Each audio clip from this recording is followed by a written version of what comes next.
Okay, good morning. I'd like to welcome everyone to Grand Rounds and a few housekeeping items. Please complete the surveys. These remain super important to us and to maintain CME accreditation. And I want to remind each of you that we are, as always, video conferencing and videotaping. So with our live streaming, please use the microphones, and a video of this conference will be available on the DeBakey Education YouTube channel as early as next week. And last, certainly not least, are two highlights. We have a heart failure management conference April 17th and a multimodality cardiovascular imaging conference sooner than that, February 23rd through 25th, so please register. And we're very excited today to provide really an overview of the most advanced form of heart failure in terms of presentation, shock. But it is Heart Failure Awareness Week, and for the week of Valentine's Day, dating back to 2001, we've been celebrating Heart Failure Wellness Week for a number of reasons, most importantly to address and identify, create public awareness about the severity of heart failure, and to also highlight inequities related to research. So in this regard, we're very fortunate to have had our successful Heart Failure Summit. As I mentioned, we're looking forward to our Patient Engagement Conference. This is led by Dr. ARVIND BHIMARAJ and really gives patients the platform to better understand heart failure in general, including diet and focus in on medicines. So I mentioned this is April 7th. And really the Heart Failure Awareness Campaign, due in many parts in terms of being a champion, Senator Specter, and I mentioned the focus.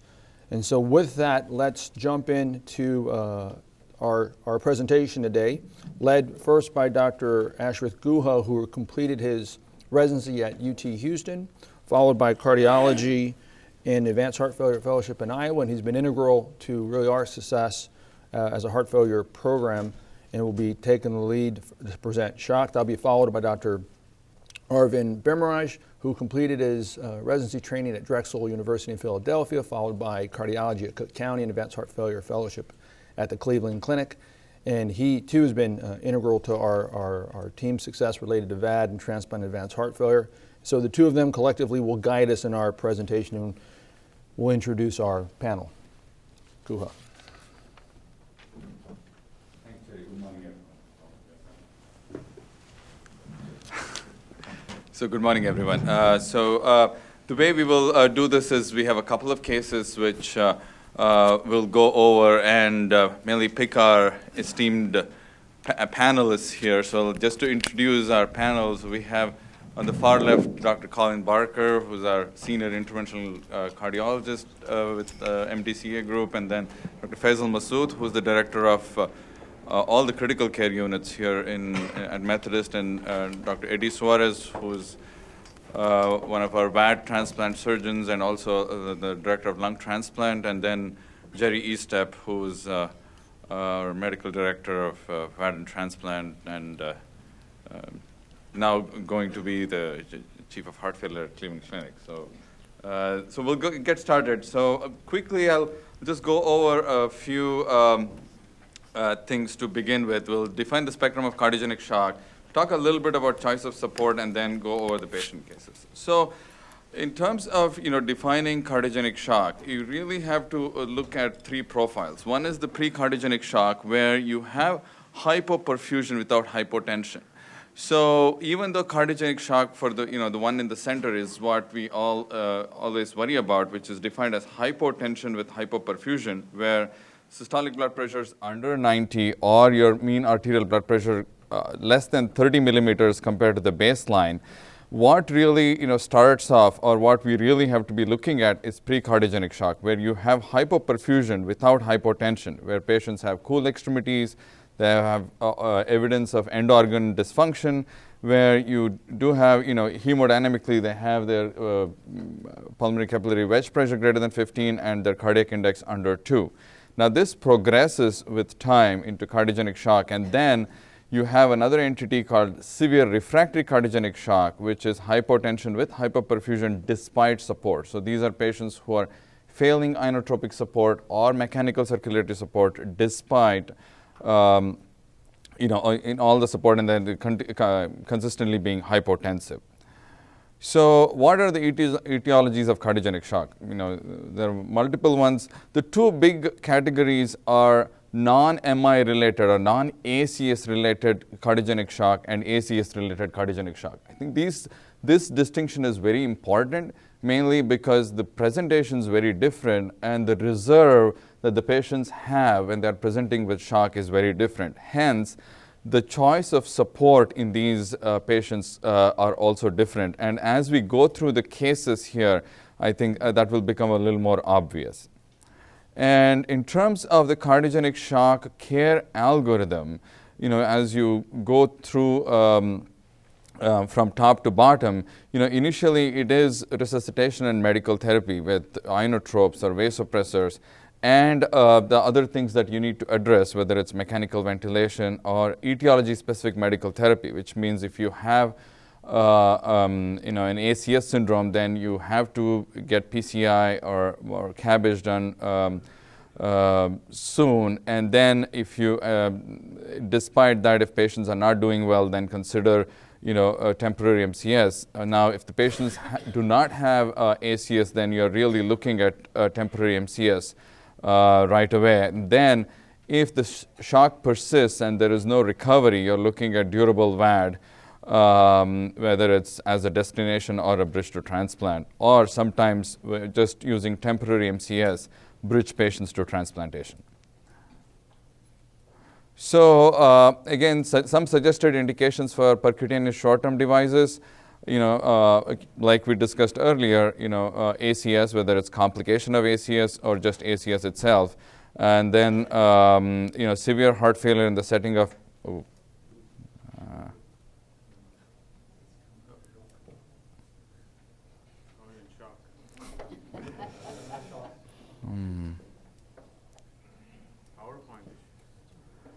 sorry.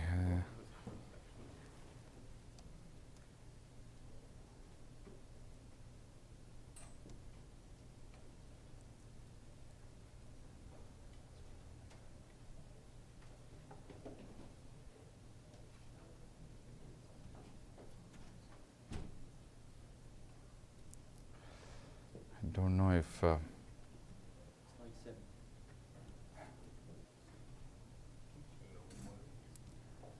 no, I don't.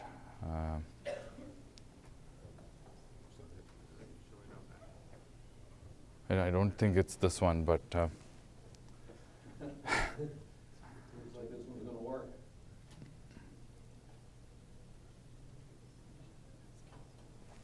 I don't know which one. Which one's the presentation? let me look here. Sorry. No, this is not the one, but Okay. So how do I go to the... that's the other one? No, that's not the other one either. What about that one? No. I didn't do it.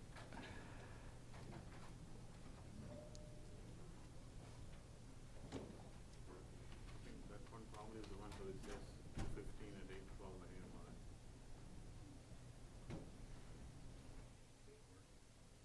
Yeah, I guess we'll just have to go with this one, I think. All right, just go there. Sorry.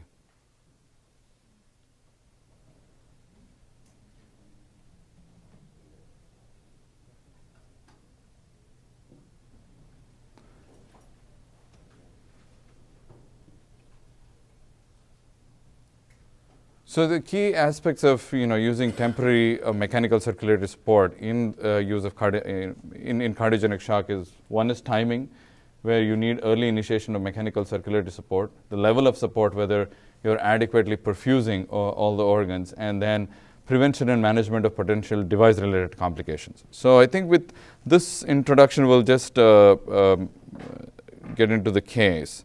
I don't know why it's not. So we have a 28-year-old female whose status post-heart transplant for 1 year ago, presents really in sort of cardiogenic shock. She has a heart rate of 130, blood pressure of 85 or 50 with a respiratory rate of 22, saturation of 97% on 2 liters, and a JVP of 20 centimeters, bibasilar crackles. Again, on exam, she has a gallop, cool extremities. So she was taken to the cath lab for right heart cath and a biopsy. Shows elevated biventricular filling pressures with an SVO2 of 29, and she's already on dobutamine with 3 mics per kilo per minute, and she has a severe acute rejection on the biopsy, and her echo looks like this. So I guess my question to the to audience and the panelists are, what would you do next? Would you just add another inotrope, vasopressor, go to intra-aortic balloon pump, go to ECMO, or temporary mechanical circulatory support? I guess we'll start with Jerry. Yes, I think the case certainly highlights potential recovery, right, as a profile. So having had heart transplant and inflammation in the heart in the setting of rejection, the similarity would be someone coming in with myocarditis and fulminant, perhaps shock from that. And you want to be aggressive. And for her, I think the highlights are she's in biventricular heart failure. Inotrope is not sustaining her. So I'm not even thinking more medicines to create more wall stress and dysrhythmias. And so for me, and for us, typically as first line, because of the ease of placement, we place an intra-aortic balloon pump. Now, having said that, the likelihood for response, this is an evolving challenge, if you will, in that trying to predict who's going to respond versus not. We do it as first line because we can do it at the bedside. We don't have to mobilize to the cath lab. Now, you say she's already been to the cath lab, so at the time of one can easily do that. I'm concerned about the severity of right-sided heart failure, and there have been now a few published reports that the severity of coexisting right-sided heart failure may minimize good favorable response. But for me, just to give you my answer, I think intra-aortic balloon pump placement, but with the understanding that we're going to be following her in increments of an hour to 2 and following her blood pressure, urine output, and her response, because there's a good likelihood here that she may progress and need more. Colin, I just want to ask you one thing about use of, what is your opinion on use of Swan-Ganz catheters in cardiogenic shock as an interventionalist? I'm a proponent of swans, but can we take a step back? I probably Sure. wouldn't put a balloon in. I mean, I don't think a balloon's going to get you anywhere with this person. I mean, I think, she's actively dying. You need an exit strategy. She was in the cath lab. Why didn't she just get an Impella or ECMO in the cath lab? I mean, that would be, my first approach. A balloon is very temporary. I mean, it's minimal support. It's a class 3 in Europe. I think we got to get away from balloon pumps. So I think that's important to highlight because this comes up all the time. In Europe, it's a class 3 in the setting of being studied for MI or PCI high risk indications. There's really there's no data actually in acute on chronic heart failure or the setting of myocarditis or rejection, let alone rejection. And so the intra-aortic balloon pump, I think it is fair. In terms of the list here, it is the least amount of support. Published reports with cardiac output augmentation as high as 25%, but some may get a lot less. But instead of failing with ongoing inotropes, I think it's a cleaner level of support. It is the easiest with the lowest risk profile. She's female. She's relatively small. You haven't given us some other important information while we consider, larger French sheaths to provide support. But when you look at the tandem heart, it's a 15 French cannula, right? You're talking about CP versus balloon pump. In the only trial, albeit small, really no difference. So I don't think we're still there as a community. We've been using balloon pumps in heart failure, and there's some data coming out about its ability to stabilize some patients. And so you never really know until you try, but I do agree that it is a lower level of support. This lady is sick. And it wouldn't be unreasonable to maybe offer an Impella device. I'd be worried about a 15 French tandem, let alone an ECMO circuit, which is at the bare minimum, if you use the tandem 15 French to support her, you're talking about a greater than 15 French. And so you can maybe give us a little idea about her sizing. So she's about 5'1", and maybe 200 pounds. It's an issue, but like, I'd probably reiterate what Colin pointed out too as well. The trials you're talking about, there are some issues with that. There are people who are ventilated and who are in pretty severe shock. They're not just the pre-cardiogenic shock people that you're talking about when they compare it to the balloon pump versus the Impella. So it'll be interesting to see comparisons in further trials in the future.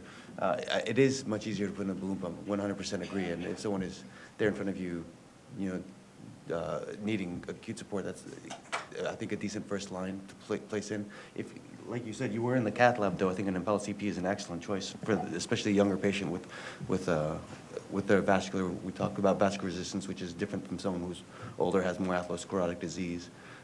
For balloon pump, ECMO, I'd probably hold off on ECMO unless they have really severe end organ dysfunction. You're trying to save the end organs.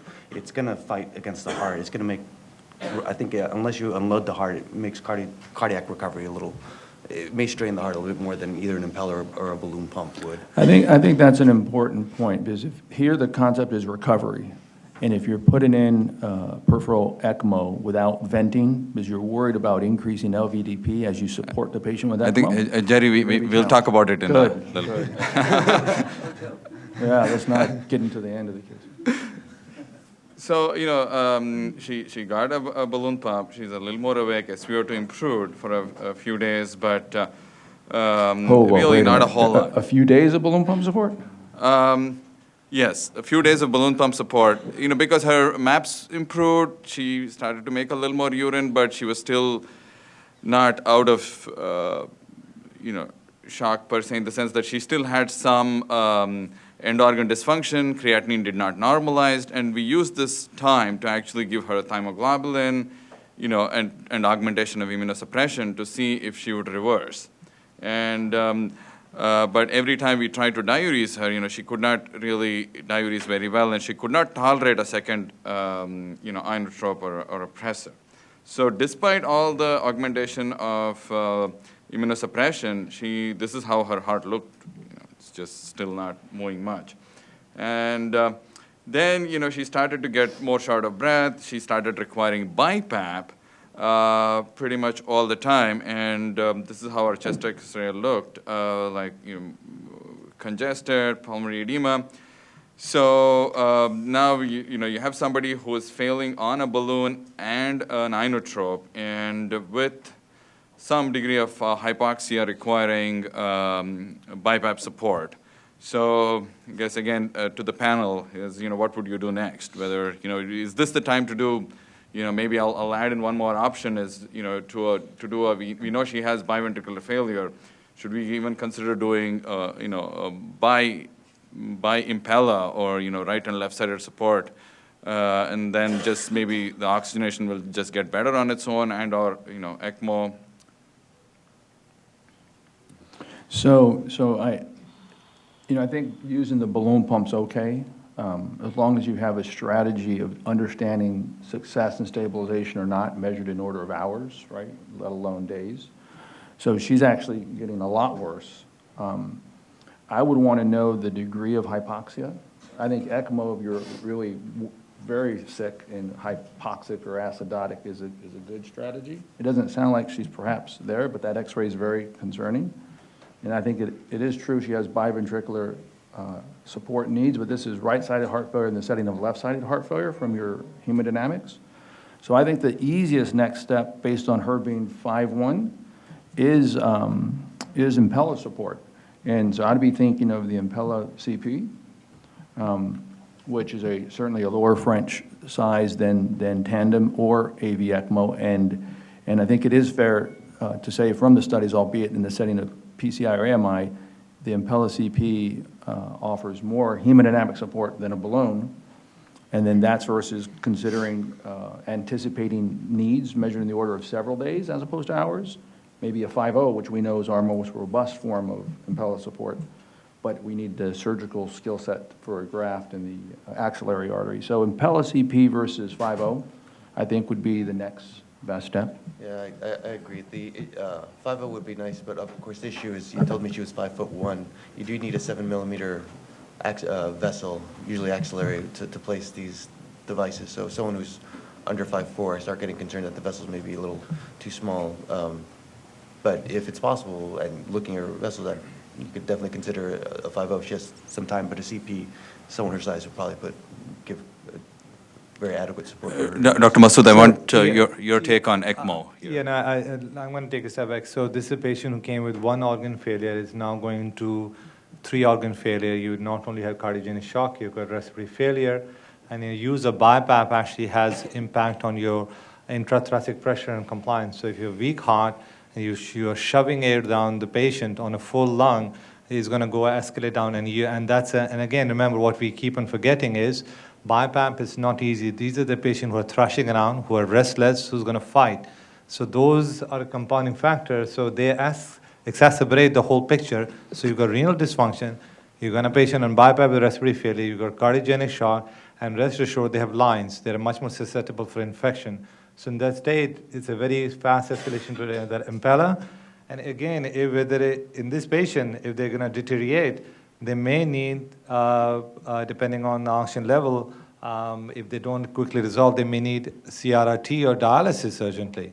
So it's a whole combination of therapy which will be, and you have to remember when you put on these patients on continuous dialysis, they're not going to be sitting up. Okay, they can't sit up and everything. So these are the factors we have to be mindful when we put devices in them as to what they can tolerate or they can't tolerate. Because sometimes putting devices, we don't think of some of the downstream of all of the things, mobility, DVT, and all the stuff. Just a quick question to the panel. Can you use the mic?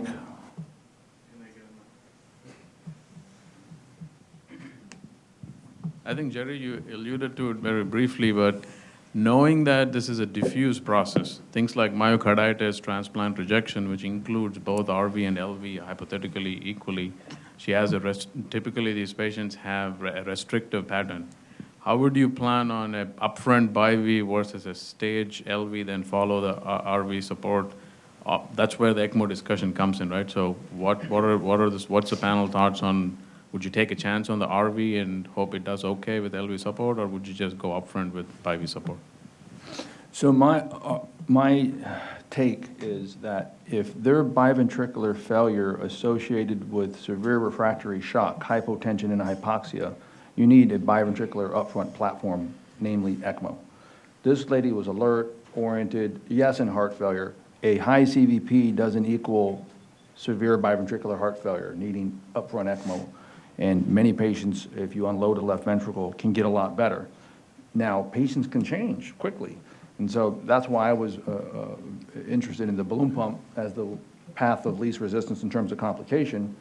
And so now, obviously, she's going into multi-organ failure. I think we have to be very cognizant of that, those comments made by MASUD. But I'm still thinking left-sided support because I think she still has a fighting chance, and then the ECMO challenges are real in terms of placement and complications. And so, yes, it offers the most robust support, but potentially at the greatest price in terms of risk profile. So I'm still very focused in on really the CP, and we, Eddie and I and our team would have what I would qualify as journal club about the pros and cons of going to Impella 5.0 versus CP. And she's sick, right? You'd have to intubate her, anesthesia, cut down. So I'm focusing in on the CP with what I'm seeing as of now. So anyway, she ended up getting ECMO. Perfect. But Ash, After the so walk us through the rationale. So I think the rationale here really was that she had biventricular failure with worsening hypoxia and worsening renal function with creatinine going up. So the thought process there was that if with ECMO you could provide oxygenation and also possibly use the ECMO circuit to also ultrafilter her. So it would serve more than one purpose in that sense. And we really at this time we were thinking with thymoglobulin and with all the steroids she got, if she's not recovered, we will be looking at potentially retransplanting her. So that. Yeah, I was just going to say, I think it's a good I think it's a good thing because we historically have been using ECMO, AV ECMO, very late. Like, we've been reserving that form of treatment for those that are in the most overt severe refractory shock or in actively coding, right, with recent PEA as a reflection of pump arrest. And in those cases, our survival to discharge has been dismal. There is a really, not a movement, but a growing experience with earlier use of AV ECMO, Ash, to improve upon likelihoods of success. So I think it's okay to have done that with the idea of the risk profile, but I'm very interested in the discussion of what type of ECMO, peripheral versus central to minimize complications, with the caveats of wanting her to be sitting upright. Dr. Hussain and Dr. McGillivray both have. So, Ash, one question. I didn't look at the entire echo images, but the RV was dilated or not? RV was dilated compared to the LV. Okay. You know, LV was small and stiff, like you have in like acute severe rejection, but. Just one comment in terms of augmenting mechanical circulatory support. I think one concept that I want to bring forward, I think we've talked about this before, is the intrapericardial restraint and ventricular interdependence. And if someone is not adequately unloading with, say, a balloon pump or an Impella, a thing that comes into play, early CRRT, and trying to bring down the RA pressure, decongesting the right side can actually improve left-sided hemodynamics. And an aggressive strategy of CRRT sometimes can help avoid further escalation of mechanical circulatory support. I just wanted to make that one comment. Thank you. Dr. McGillivray.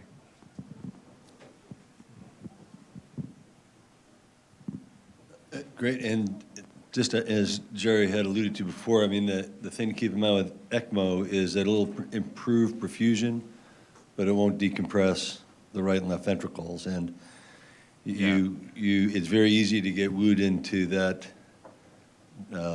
false sense of improvement. No, that's exactly what happened to our patient, where the blood pressure improved, but creatinine was a little bit better, but still short of breath, needing intermittent BiPAP. So the next steps, just to, I guess, clue you in, was the balloon pump was removed and the patient was only on ECMO. Okay, now, so does that make sense? So let me qualify my comment with some. Let me qualify my comment with a comment.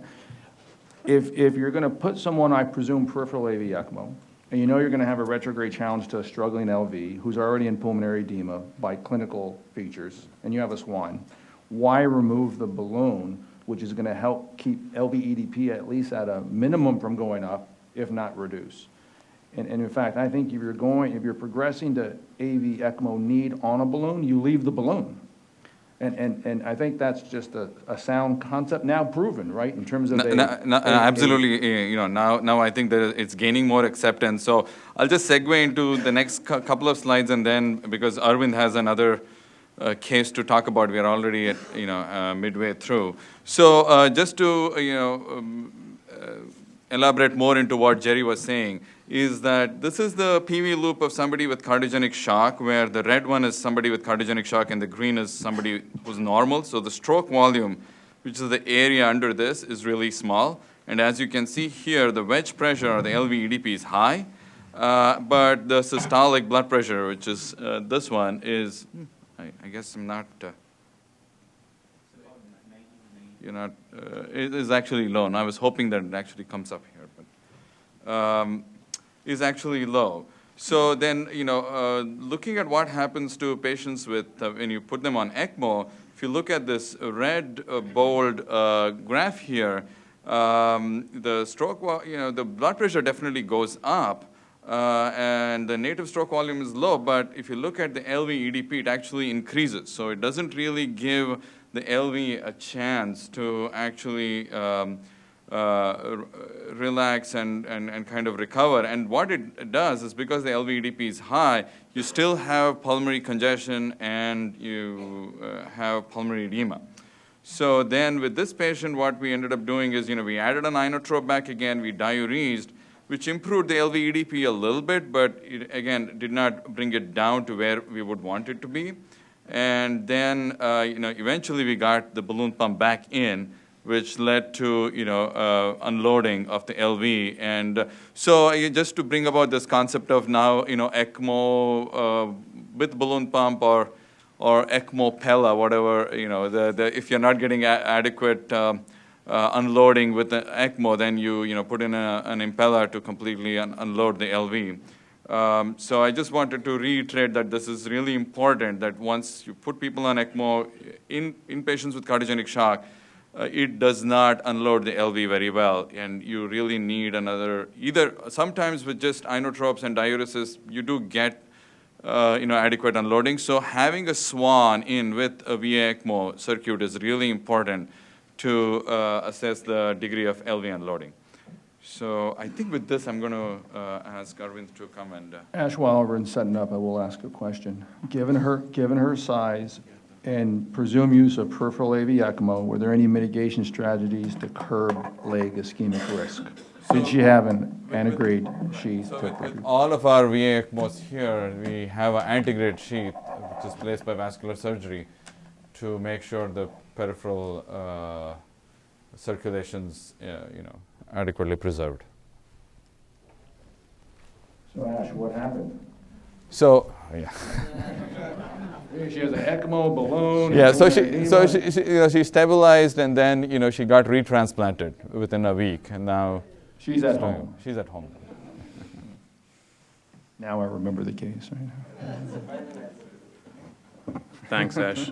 And I think as Ash reflected, one of the intricacies of shock is it's not as simplistic as it looks like, and the simple concept which sounds accepted now, there are still centers, and maybe even us, we have journal clubs, as Jerry says, at the bedside. Every patient who gets an ECMO, and as Dr. McGilvery pointed out, it's very easy to think, oh, we're all taken care of because we've perfused the body. But one of the concepts of shock that we need to keep in mind is we've historically focused on the body in shock and forgot about the heart, because we all do pressors, we want to perfuse the kidneys, but the energetics of the heart, when you're perfusing with an ECMO and the valve is not opening in the heart, you're essentially increasing the afterload. That's what the PV loops reflect. So the concepts of shock are much more complex, and the goal of this to focus on hemodynamics is to try and spend some time in understanding this so that we can care for these patients better. So I'll jump right into the case, and we'll engage the esteemed panel into some comments. And this also reflects that shock comes in different flavors, and each one has a very different strategy.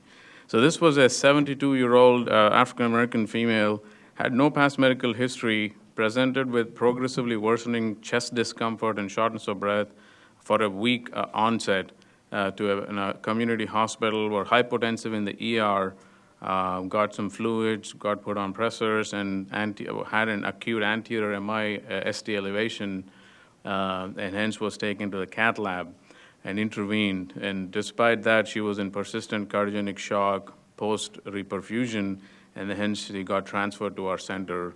And there's a verbal report from the transferring cardiologist that the LAD was 99% occluded in the mid-area. Revascularization was performed, but there was distal perfusion was poor because the vessel was diffusely diseased. So in our ICU, once she lands here, her blood pressure is 91/66, heart rate is 110, cold and clammy peripheries, dobutamine of 5, neuropathy of 10, and then it's escalating by the minute.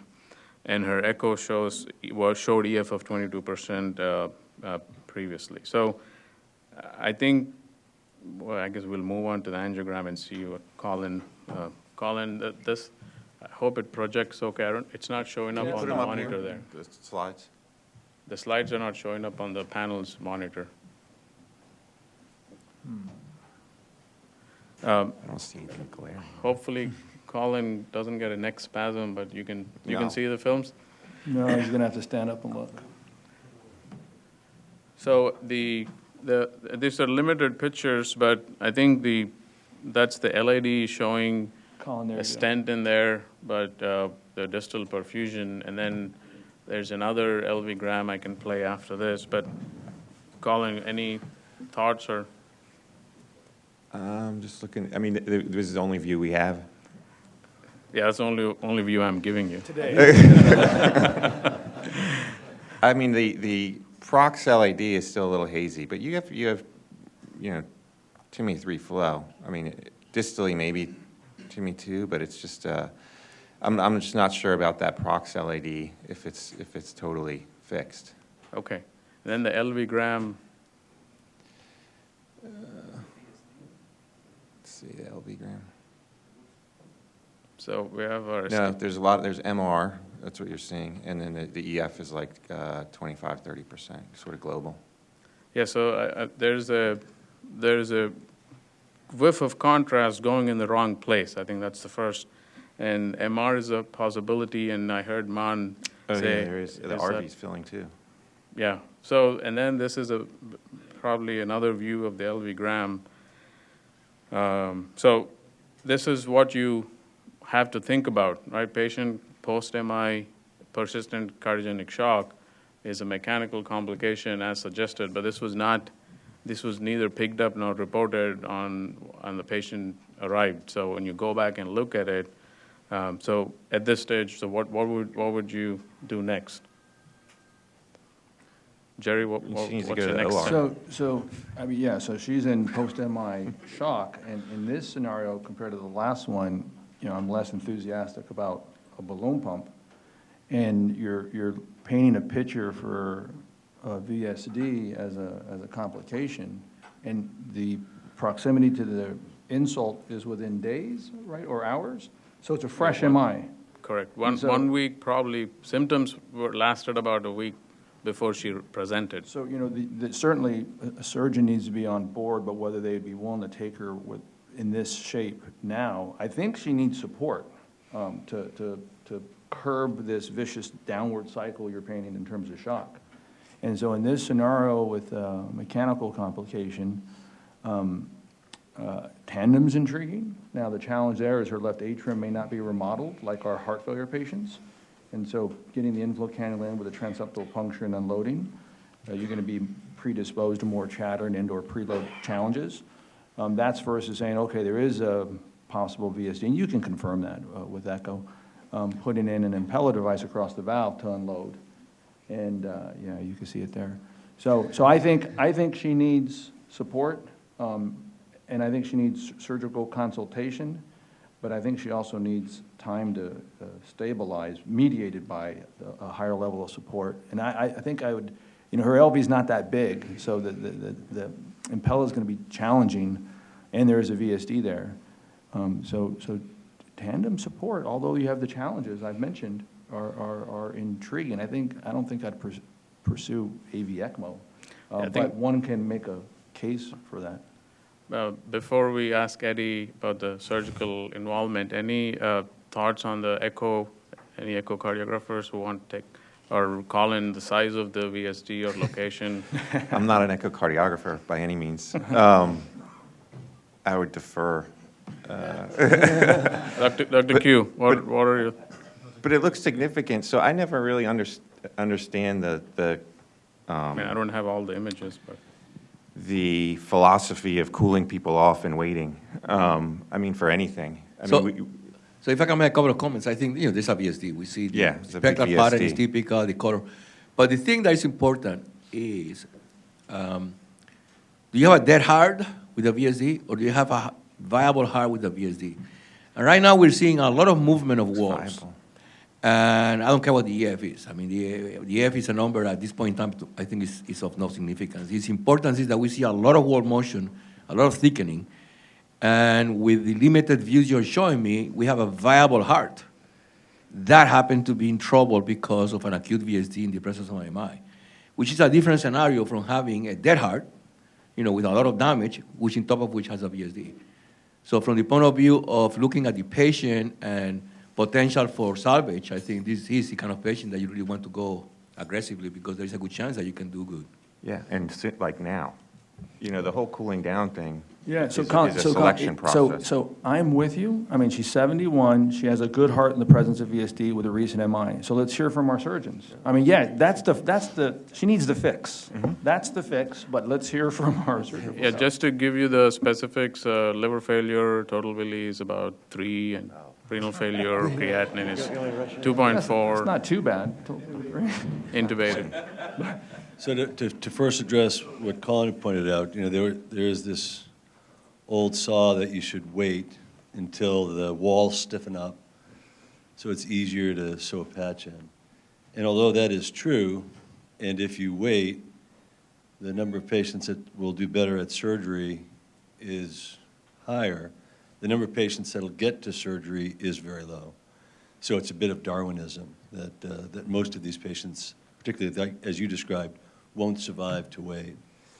So the classic teaching is to operate on these patients, you stabilize them with a balloon or some kind of temporary mechanical support, and then in a day or two, go to surgery. Although recently there's been a number of reports using biventricular mechanical support to support these patients, and their outcomes are better than historically. So an anterior VSD has probably about a 25 or 30% mortality rate.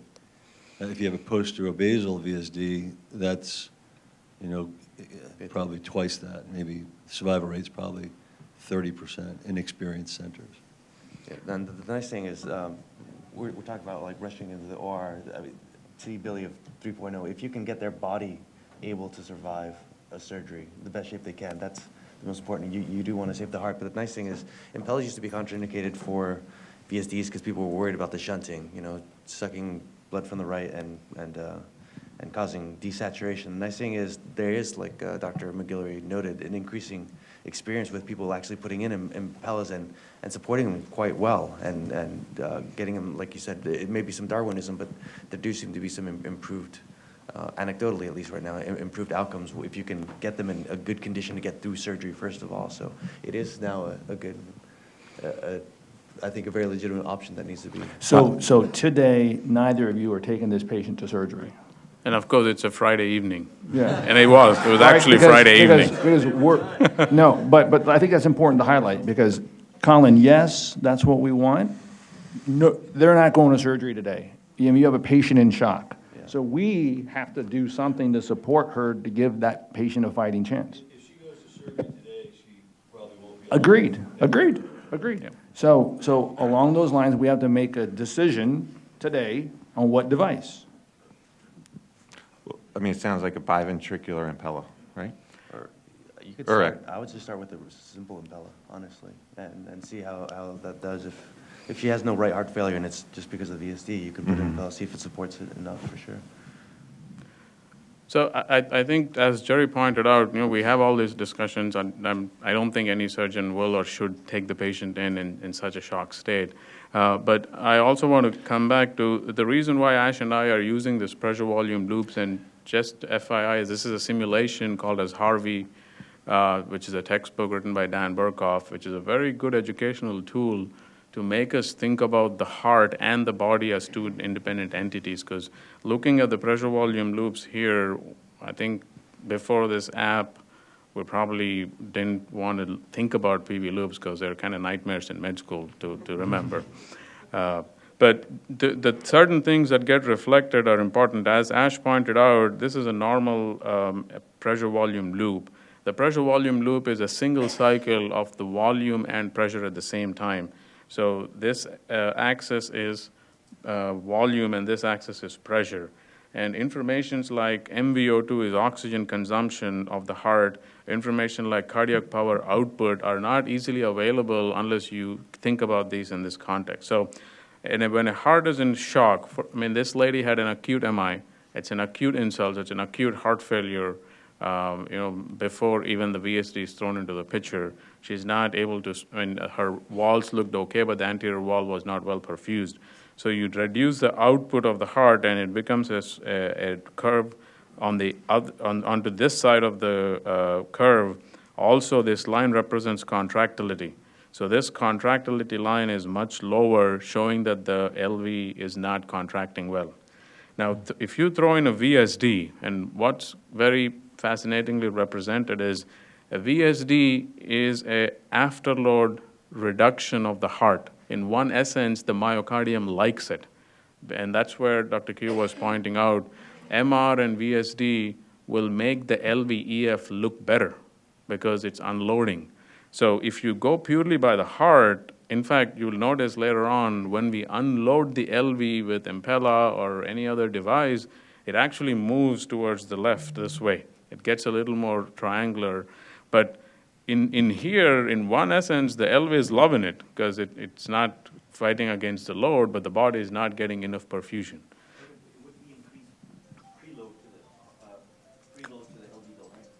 Correct. It goes to the RV and the preload comes back, but it's an afterload reduction, which as systemic vascular assistance that goes down. So, and this looks complex, but I also want to spend some time to show that, I mean, these are ABGs. Don't pay too, I mean, you could pay some attention to that, but if you notice up here, hopefully it's projecting okay. The oxygenation and on the right side, and this is the systemic circulation, this is the LV, RV, RA, and LA. So before a shunt, this person has an output of about 4, and this is all simulations based on the patient data. And then the pulmonary flow is about 4. So just keep an eye here that once we create a shunt, you will notice that the shunt will take away from the cardiac output. So the outputs drop down. The shunt is flowing about 5 liters, and then now your pulmonary flow has gone up. So this shunting has also increased the oxygenation. So it's a left to right shunting with the oxygenation going to the left. And as Imad was pointing out, the right-sided load also increases. Even though it's a shunt that is pushing into the PA, you'll notice that the right side, the end diastolic pressure has moved. So what kind of support, as Jerry was pointing, is something which is, situations like this can be very tricky in what kind of support you do. Another thing to remember is the natural reaction of these patients in the ER and the ICU is to get put on norepinephrine and things to maintain the pressure. So what happens in this context when you increase the SVR? And then you'll notice here again the same simulation, you have the shunt, and then as we put the patient on the norepinephrine and increasing the doses, you'll see the shunt going up. And this is the graph showing that the afterload is being increased. And as you increase the afterload, the shunt gets worse. The worse the shunt gets, the worse the blood pressure to the systemic circulation gets. So in fact, you're making it worse, and over a period of time, you're increasing the hypoperfusion to the body. So as Jerry had alluded to a little bit, remains hypotensive on increasing dose of epinephrine and norepinephrine. So what are the choice of mechanical support? And maybe we can start with Colin. So what's your first choice of mechanical support, Colin? We still can't get a surgeon to take me.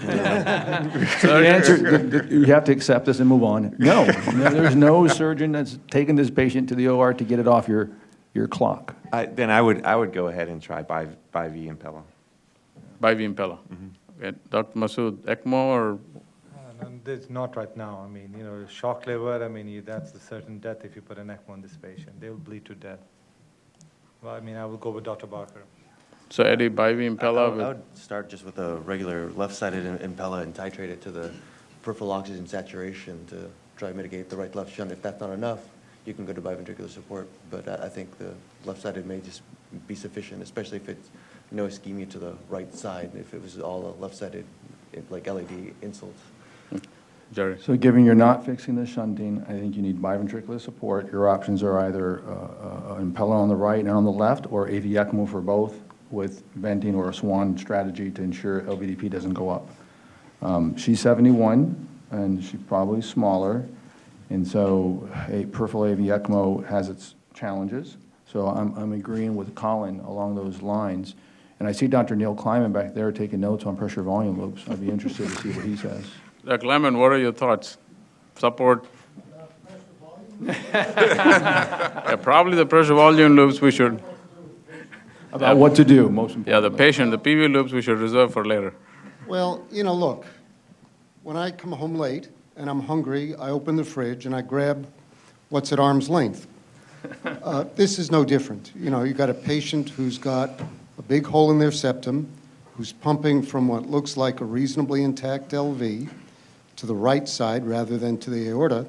The easiest thing to do is to put an Impella in, the left side, and look at what happens to the patient. If the patient improves, great, you're done. Close the fridge. If the patient doesn't improve, then I'd do what Colin said, I'd put in a right-side Impella. But I can count on my hand the number of right-sided Impella survivors we have so far. And in fact, if I were wearing a cast and couldn't extend my fingers, the count would be the same. So I'd go for what's easy in this patient. I'd unload the left side. You know, we always worry about sucking blood from the right side, but, you know, we really haven't seen that happen. So, you know, I think basic things are basic. Pull blood out of the left ventricle, eject it into the aorta, the direction it's supposed to be going. As much as a lot of people might ignore those analogies, I want people to remember the fridge analogy he gave. We'll go back to that. Yeah, we'll go back to that. Can I just want to make a quick comment just to highlight something that you said, and I just think it's very important that you know, this patient's on increasing dose of vasoconstrictors and they're getting worse, and it's just that vicious cycle. And I just want to highlight that if you don't think about the cardiovascular pathophysiology and the hemodynamics, you're not going to help this patient. So I just think it's a really important point that I just wanted to highlight. Yeah, and I think that's key. You know, pressors are of the past in the context of cardiogenic shock, and mechanical supports have evolved to a point that if you don't think about it, you won't explore it. Now, Yes, but sir. having said that, you're still using it while you're waiting to open up the fridge, which is the cath lab. Yes. And that's not readily available. Sure. Yeah. So not on the panel, but I wanted to vote in for. So our RA pressure, as long as the RA pressure does not exceed the wedge, I agree with Eddie that I would just do a left-sided Impella to start with rather than go straight to biventricular Impella. I just think you guys we're waiting too long. You know, we're waiting till people get so sick, and that's why we have 0 survivors with a right-sided. I mean, we're putting these in when their liver's shot. You know, this device is pretty simple to put in and relatively safe. I think everything we know about shock, the sooner we do something, the better. Waiting till people get sick and then sort of, you know, calling an audible seems to always end up with a mortality. I just want to reiterate what I said before to Colin. I said, you know, that when I was in Boston, we had a really big experience with post-infarct VSDs. And looking at Tyrone David's experience as well, that if you take a patient with a post-infarct VSD in this kind of end organ failure to the operating room, you'll close the hole. It's easy enough to fix the hole, but the survival will be abysmal. That's why you know, the thought, at least surgically, is moving towards stabilizing with whatever kind of mechanical support you need and then fixing the hole. Yeah, and I think, you know, all these, the theme of this is to remember that there's no right answer unless you walk through the options available and figure out what the right answer is.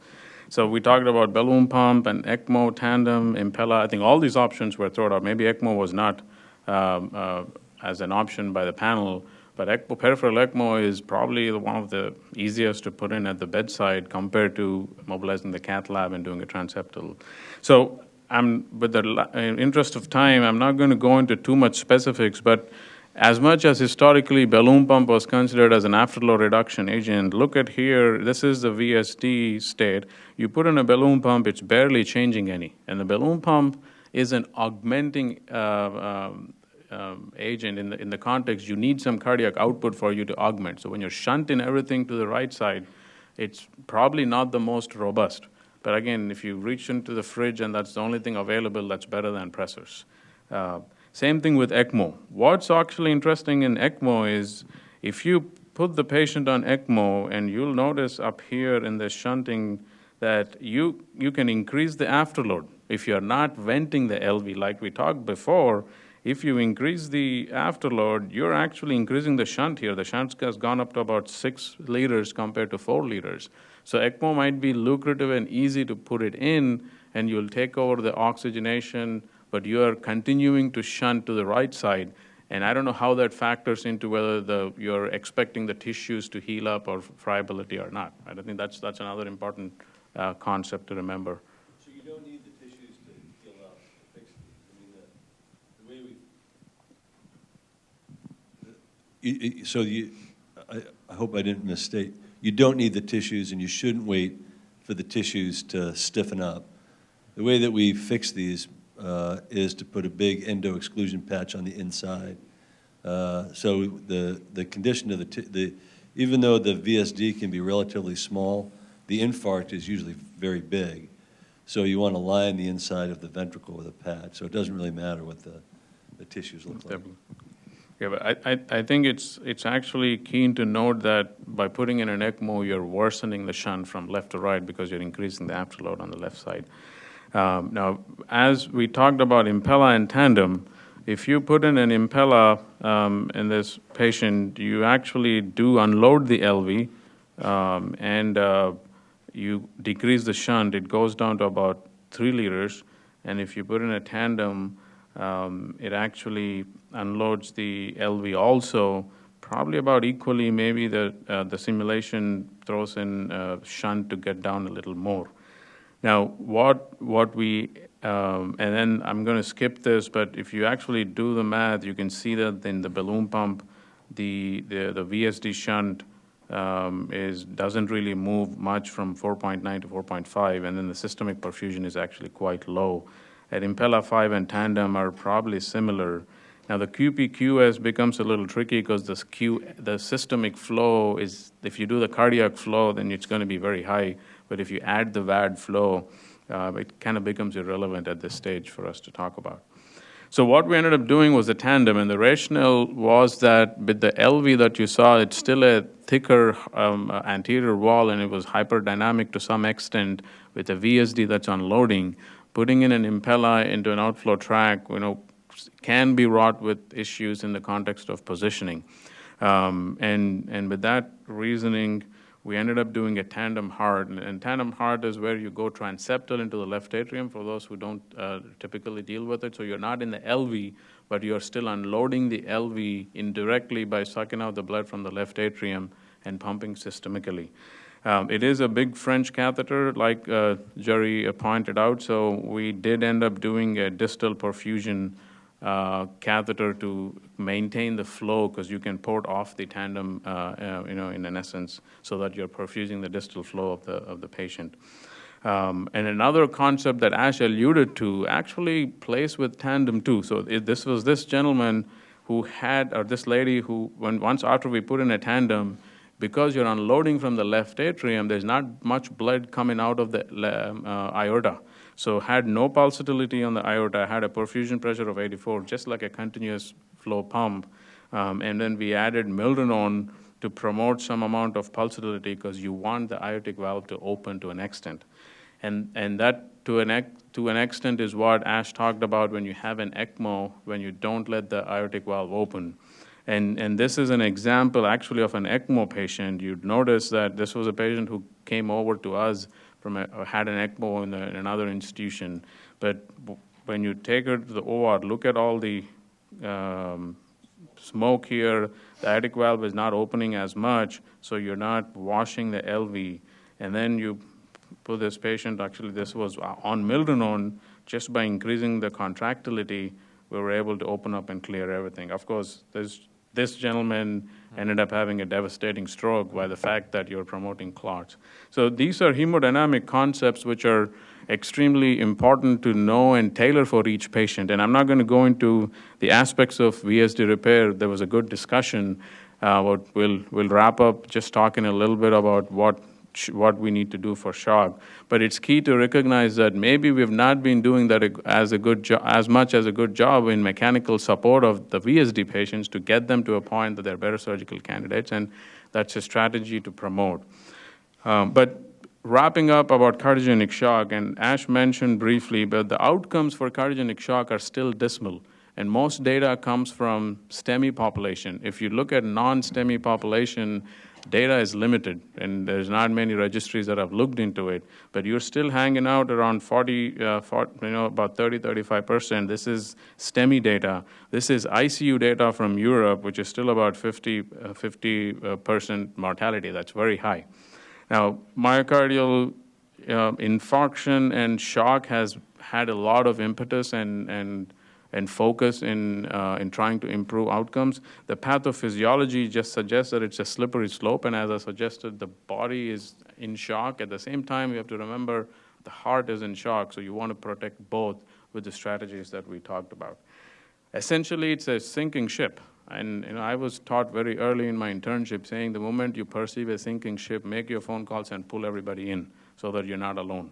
And the ship can be various kinds of sinking, right? This one is obvious, it's sinking. This is water's coming in gradually. This is not obvious, it's gonna sink at some point. So being able to recognize that. So what are the issues in shock care right now? Recognizing that the patient is in cardiogenic shock. I mean, you have this cartoon where this guy's sitting up there, I'm 200 feet high in the air, why am I sinking? But you are going down. Recognizing that a patient is cardiogenic shock is itself a challenge. We have a blood pressure definition, and Ash pointed out hypoperfusion is important. Having a plan to monitor the slippery slope, as Jerry was pointing out, you can't do something and wait 2 days or 3 days for it. And controversies of what to follow, Swan-Ganz catheter or no Swan-Ganz catheter. I'm sure if I put Dr. Kleiman, myself, and Neil, and Colin. But let's make it easy. Every shock patient needs a Swan. Correct. And no, keep moving on. Dr. Kleiman's raising his hand. He wants to challenge it still. But every shock patient, true shock, needs a Swan. Every cardiogenic.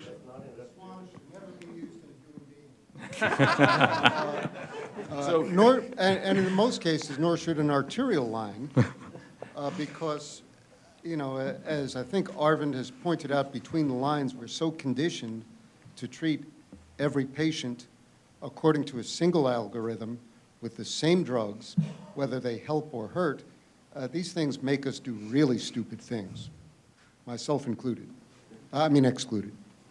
Yes, Swan-Ganz catheters have been under a bad reputation, but you have to know the evidence behind it. And I think it's if you have the information, it's like saying if you do arterial lines, people are going to die if you don't act to the arterial lines. So it's how you process the information and how you act on it. And it's important to get the information so that you act on it appropriately. So the Swan-Ganz catheter data are really great. And in fact, if you have a statistic, is Moritz here?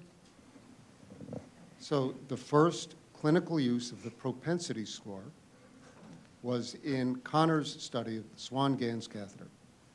Increased mortality. So I think next grand rounds we'll have a debate. Yes. But to wrap up quickly, it's important to recognize that the new algorithm that Ash pointed out is a strategy. It's not just I fix the lesion, the guy is in shock, I'll wait for him to recover. Anticipating recovery, anticipating non-recovery, so you have a plan to then getting them to durable VADs or transplant or some destination. I think these are things to keep in mind. And there are various kinds of supports. The biggest thing and to be honest, what we probably need to do some work as an institution is a team approach for shock. We have a team approach. We kind of do those things in case scenarios, but having a shock protocol and involving systematically an ICU intensivist, cath lab, cardiothoracic surgery, and advanced heart failure in every patient who's in cardiogenic shock is something that is necessary. And this is the algorithm that is recommended right now by the AHA guideline on systematizing this, not just in the institution, but across hospital centers. Detroit Cardiogenic Shock Initiative has been one of the biggest success stories in the recent past, where they have a protocolized algorithm and essentially have shown quite good data on improvement, and it's all STEMI patients. Right? Their survival has improved about 80%. What kind of device you use is different. That's the whole study was based on using unloading with Impella. But within a hospital, the areas to remember are the cath lab has a different kind of a shock. ICUs have a different kind of a shock for logistics. And then the surgical shock in the OR is also different, how you strategize it. So for us to create systems, and the analogy of the refrigerator is very important, is no matter how much we debate what we want to use, in the middle of the night at 1 o'clock, if someone's crashing, the easiest thing for me to do is a bedside balloon pump. That doesn't mean that I do it and walk away. I still have to figure out what's the next step and mobilize the cath lab. So availability is important. This is a proposal, and we're working on it as an institution. This is actually going to be a proposal that I did pretty much yesterday that we, that's a proposal that we will be working on, really to have a cardiogenic shock protocol and team. Dr. Kleiman, Dr. Barker, they're all, SUAREZ, we've had discussions.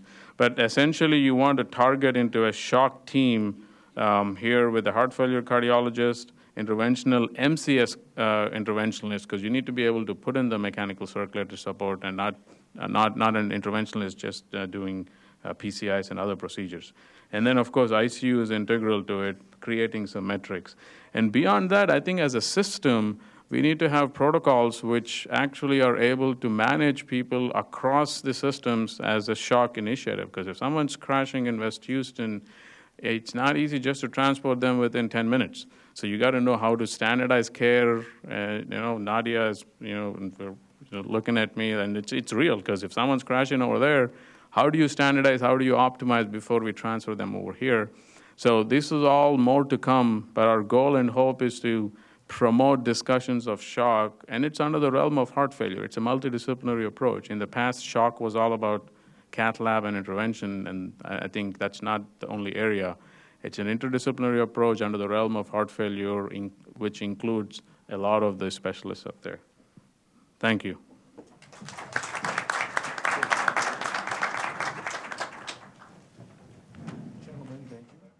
I'd like to thank the panel for all their valuable comments.